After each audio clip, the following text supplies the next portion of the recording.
Here are 7 foods that destroy the kidneys. 1.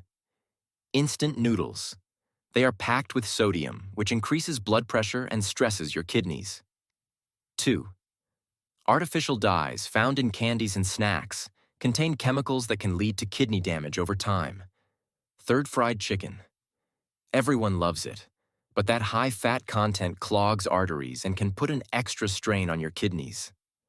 Fourth, commercial bread, loaded with preservatives and hidden salts that slowly poison your system. Fifth, soda, which contains phosphates that accelerate kidney deterioration. Sixth, agave syrup, often marketed as healthy, is high in fructose, harming your kidney's ability to function properly. 7.